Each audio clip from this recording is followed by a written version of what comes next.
اصل ہمارا موضوع کیا ہے؟ موضوع ہمارا اصلی یہ ہے کہ جماعت مخالفین کا عقیدہ آپ لوگوں کی خدمت میں بتایا جائے کہ جماعت مخالفین کے ہاں والدین رسول صلی اللہ علیہ وآلہ وسلم کیا مقام و منزلت ہے. مقام و منزلت یہی ہے کہ وہ نستجیر باللہ جہنم میں نستجیر باللہ. دیکھیں محترم ناظرین، اس سے پہلے کہ میں بیان کروں کہ ان کے عقائد کیا ہیں، ایک بات جو فریقین کے درمیان مجمع علیہ ہے، متفق علیہ، دونوں فریقوں کا اس پہ اعتقاد ہے کہ جو رسول صلی اللہ علیہ وسلم کو شتم کرے وہ کافر ہوتا ہے، مرتد ہوتا ہے. صحیح ہے. اور جو رسول صلی اللہ علیہ وسلم کا عیب بیان کرے، چاہے ان کے بدن مبارک میں ان سے کوئی عیب نسبت دے دے، یا ان کی کوئی خصلت میں، یا ان کے کوئی فعل میں، یا ان کے کوئی قول میں، یا ان کی نسب میں، یہ رسول صلی اللہ علیہ وسلم کا شاتم ہے، رسول صلی اللہ علیہ وسلم کا صاب ہے، اور اس پہ وہی احکام جاری ہوں گے جو شاتم پہ جاری ہوتے ہیں. یاد رکھو یہ تو بات یہ ہے، کیونکہ یہ مسئلہ اجماعی ہے، خود ان کے اعلام نے اقرار کیا ہے، تو ان کے نسب میں کفر کی نسبت دینا، کفر سے بڑھ کر تو کوئی ظلم ہے نہیں، کوئی عیب ہے نہیں. یہ خود شتم نبی صلی اللہ علیہ وسلم گستاخی رسول صلی اللہ علیہ وسلم ہے. ان کے اعلام سب دین سے نکل جاتے ہیں، ان کے اور جو بھی ان کے عوام میں سے بھی اسی عقیدے پہ جائے وہ بھی دین سے نکل جاتا ہے. سن رہے نا؟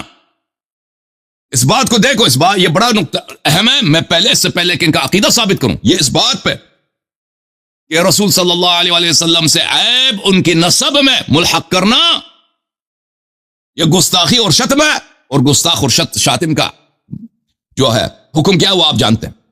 یہ کتاب بخاری چاپ دار احیاء تراث العربی 2001 میں چھپی ہے. ملاحظہ کریں، یہاں پہ ایک حدیث ہے کہ بخاری کے کتاب بدء الخلق میں کہ قال ابو ہریرہ سے حدیث نمبر 3193 قال نبی صلی اللہ علیہ وسلم یقول اللہ شتمنی ابن آدم. مجھے انسان نبی صلی اللہ علیہ وسلم سے انہوں نے حدیث روایت کی ہے کہ نبی نے فرمایا اللہ کہتا ہے کہ بنی آدم مجھے گالی دیتا ہے. گالی دیتا ہے. کس بنی آدم کو دیکھا ہے کہ اللہ کو گالی دیتا ہے؟ کیسے گالی دی ہے؟ اور گالی اس کے لیے جائز نہیں ہے کہ مجھے گالی دے دے. گالی کون سا ہے؟ یا رب بتاؤ. اما شتم فقولہ ان لی ولدا. ہاں، بنی آدم مجھے جو گالی دیتا وہ یہ ہے کہ وہ کہتے ہیں کہ میرا بیٹا بھی ہے. یہ میرے لیے گالی ہے، کیونکہ یہ اللہ کے لیے نقص ہے. دیکھیں، اللہ کا بیٹا ہونا یہ کو گالی ہے. اللہ اس حدیث میں ہے کہ گالی ہے. کیوں گالی ہے؟ کیونکہ اللہ سے آپ نے نقص کو ملحق کیا ہے. وہ اس کے لائق شان نہیں ہے کہ اللہ کا بیٹا ہو.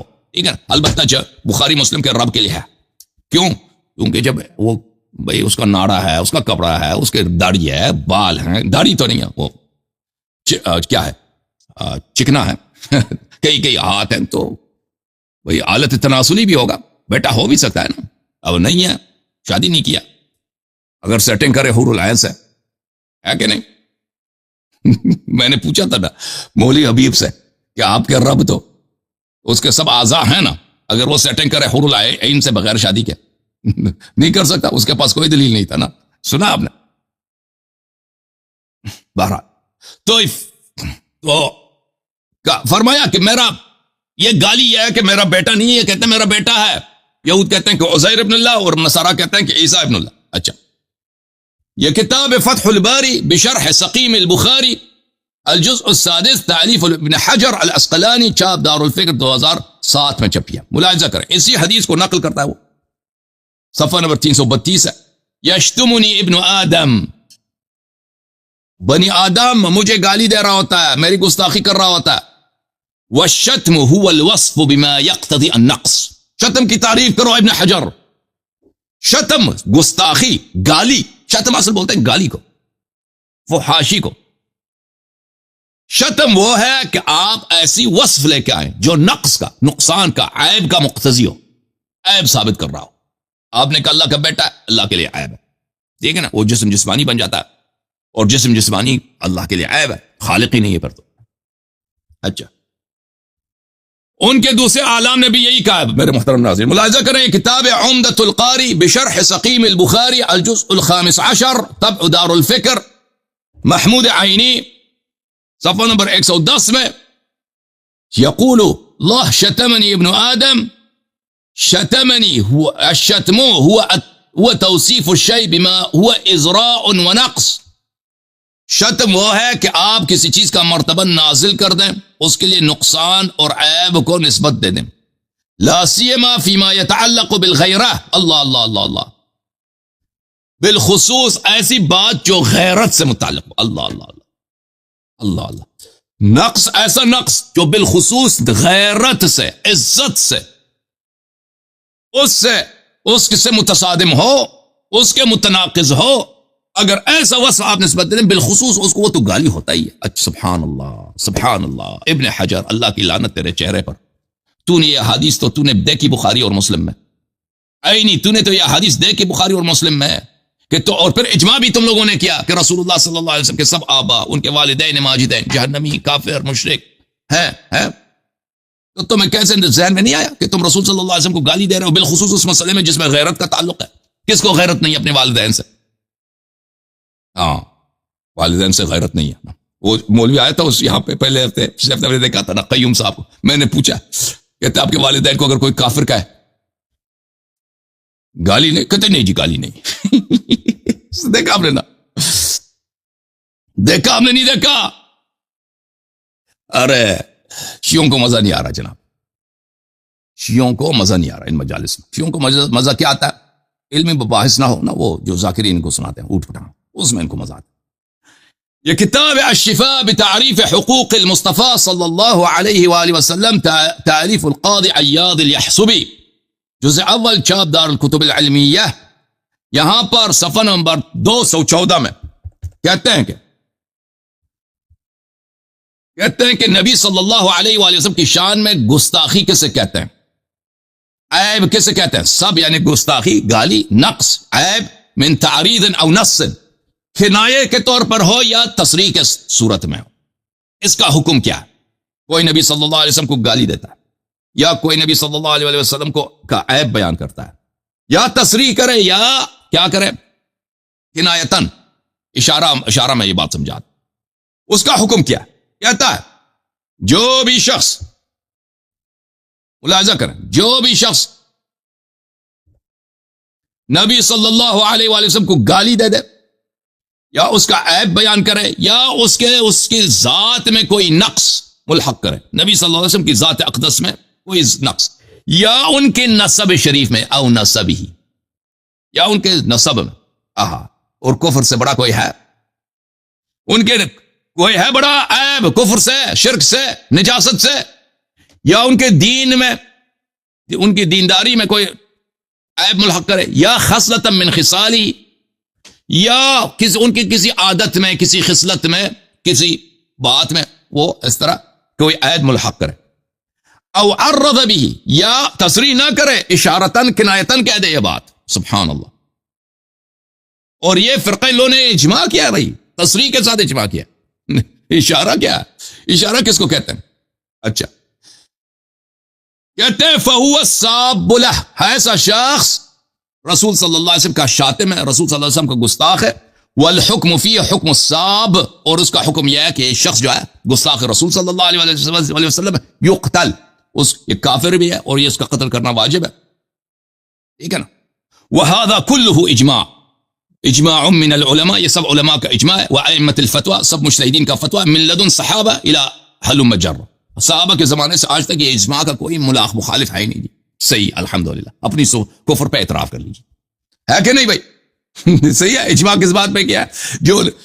جو چاہے تم نبی صلی اللہ علیہ وسلم کو گالی دے دو، چاہے کوئی نقص ان کی نسب میں نسبت دے دو، یہ ایسا شخص کافر ہے، واجب القتل ہے. اور یہ سب کا اجماع، اس میں کوئی مخالف ہی نہیں. صحابہ کے زمانے سے لے کر آج تک یہ اجماع جاری. صحیح ہے نا؟ اور صحیح ترجمہ کیا نہیں ترجمہ کیا. یہ شرح شفا ہے، قاضی عیاض یحصبی کے شرح شفا، جو ملا علی قاری حنفی نے لکھا ہے. جزء الثانی، چاپ دار الکتب العلمیہ 2001 میں چھپی ہے. اس میں اسی کلمات کو جب وہ شرح کرتے ہیں، میں نے کلمہ دکھایا تھا آپ کو، کیا؟ الحق به نقصا فی ذات فی نفسه او نسبه، نسبی بفتحتین، کہتے ہیں صحیح طرح سے پڑھو، 2 فتحوں کے ساتھ، کوئی اور لفظ نہیں. نسب سے مراد نسب ہی ہے. نسب سے کیا مراد ہے؟ نسب ہی مراد ہے، یعنی ان کے آبا اور امہات، جن آبا و امہات جن نسل سے وہ دنیا میں آئے. صحیح طرح سے پڑھنا، ٹھیک ہے نا؟ تو میں نے صحیح پڑھا ہے، ملا علی قاری صاحب میں نے صحیح پڑھا، غلط نہیں پڑھا.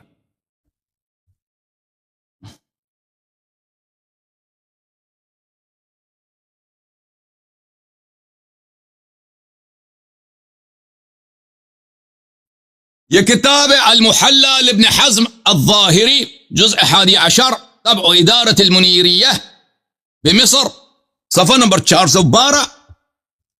کہتے ہیں کہ ان من سب رسول اللہ صلی اللہ علیہ وآلہ او نبیا من الانبیاء او ملکا من الملائکہ فهو بذلك القول كافر سواء اعتقده بقلبه او اعتقد الایمان بقلبه. کہتا ہے کہ جو بھی شخص نبی صلی اللہ علیہ وآلہ وسلم کے متعلق شتم کرے، شتم کا سب کرے، اس کا مطلب کیا ہے؟ شتم کا وہی جو کوئی عیب ملحق کرے نا، یہ کوئی ضروری نہیں ماں بہن کی گالی دے دے، کوئی ضروری نہیں ہے کہ ماں بہن کوئی ایسا عیب ملحق کرے، وہ کیا ہے؟ وہ شتم ہوتا ہے. جو بھی جس کی زبان سے نکل آئے، چاہے اس کا عقیدہ ہے یا نہیں، وہ اس سے کافر ہو جاتا ہے، اس سے ہو جاتا ہے کافر. چاہے اللہ کو گالی دے دو، چاہے نبی کو، چاہے ملائکہ کو، یا کسی بھی نبی کو. اچھا،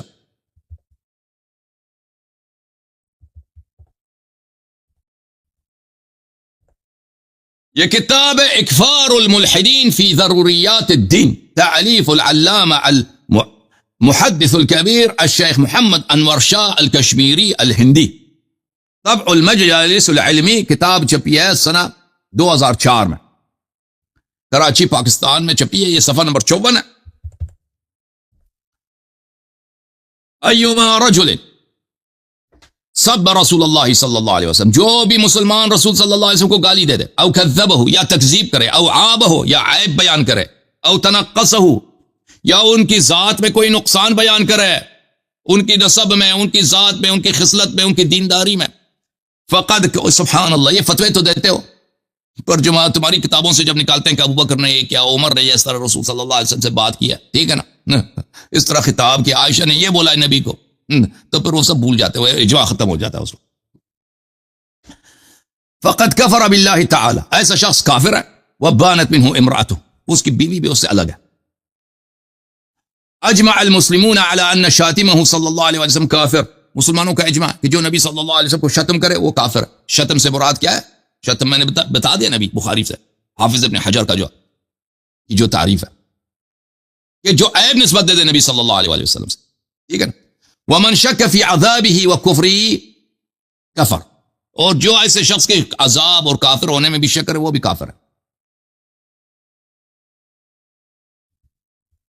اور پھر لگتا ہے کہ ایسا کافر جو ہے اس کو قتل کیا جاتا ہے، اس کا توبہ قبول نہیں ہے.